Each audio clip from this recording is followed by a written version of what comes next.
Hello, hello. आमदार सरोजताई आहेर बोलता ना ताई?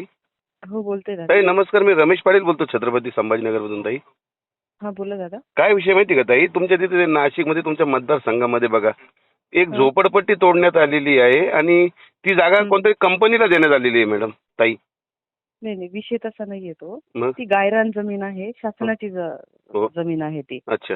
तर त्याच्यावर गव्हर्नमेंटनी मग MIDCचं अप्रुव्हल दिलेलं आहे. हं, तर त्याचं मी ऑलरेडी सीएम साहेबांना आता मंगळवारी भेटून आले. हं. त्यांनी ACS महानगरपालिकेच्या संदर्भातलं याचा अहवाल पटकन द्या म्हणून रिमार्क्स पण झाले नाही साहेबांचा. पण ताई ऐका ना आणि मी ते- ऐका मंगळवारी मी परत एकदा जाऊन ACS साहेबांना भेटून याच्यामध्ये MIDCला अधिकार नाही की त्याच्यातून 5 एकर जागा शासनाला परत द्यावी, ती शासनालाच अधिकार आहे. अच्छा. म्हणजे विषय फिरून फारून पुन्हा तो शासनाकडेच जाणार आहे.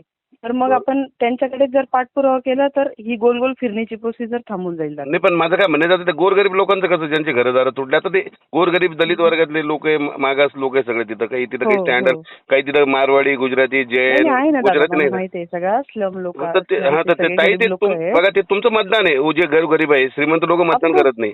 तर आपलं जे कर्तव्य आहे ताई, पहिले त्यांच्यासाठी काय करणार तुम्ही म्हणून आता? मी त्यांच्यासाठी रमेश दादा तुमच्या अनेक रेकॉर्डिंग ऐकले मी तुमची रेकॉर्डिंग, माझी रेकॉर्डिंग चालू आहे, मला माहिती आहे. नाही तो की ताई पण 100%. माझं तेच सांगते की माझं काम मतदारसंघातलं बघितल्यानंतर मी गोरगरिबांची, शेतकऱ्यांचीच आमदार आहे. हो हो. त्यांच्या जीवावर मी आमदार आहे. मी तेच बरोबर. सांगते की अगोदर त्या लोकांना जाऊन नुसतं तिथे भाषण ठोकून येण्यापेक्षा काहीतरी बेस हातामध्ये घेऊन जाऊन त्यांना भेटणार म्हणजे आहे. 100% तुम्ही न्याय देणार ना? हा?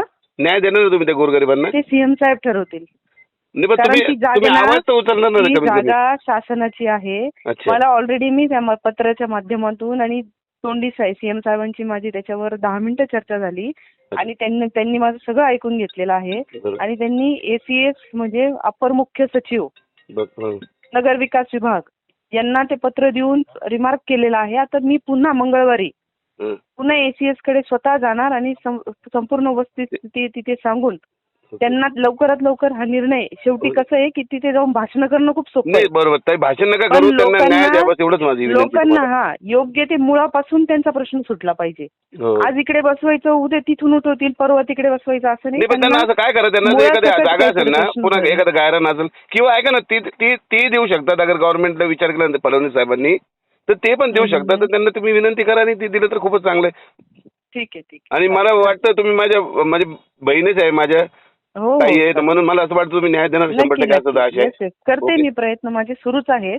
बरोबर. पण शेवटी काही प्रोसिजर फॉलो करायला जितका वेळ लागतो. आणि मी रेकॉर्डिंग करतो, तुम्ही फार हिंमतवाले आहे. मी रेकॉर्डिंग करतो, तुम्ही माझ्याशी बोलताय, तुमची हिमतीची दाद आहे. बिलकुल काही अडचण नाही. आणि मी बघा, तुम्ही न्याय दिला तर आम्ही तुमच्या शेवटी. दादा मला एक सांगा की त्या लोकांच्या जीवावरच मी आमदार झालेली, त्यांच्या हा, काम मी नाही करणार तर कोण करणार? 100% त्यांना न्याय घेऊन विषय देता असा आहे येईल. की उद्या तिथे जाऊन फक्त त्यांची अवस्था बघून तिथे हो, तेच बरोबर. सांगते मी, माझं काम करायची पद्धत वेगळी आहे. ओके. आधी मी प्रश्नाला हात घातला, त्याचं काहीतरी कॉन्क्रीट आन्सर घेऊन त्यांच्याकडे जाणार ना मी. अच्छा ठीक आहे ताई, की 100%. हे प्रोसिजर मी करते आहे, थोडा धीर ठेवा ठीक आहे ना, म्हणून. कारण तर त्यांना खरा धीर मिळेल ना. कुठं पण द्या पण हो, त्याची हो. घराची व्यवस्था करून द्या. ठीक आहे दादा. Okay okay. ओके.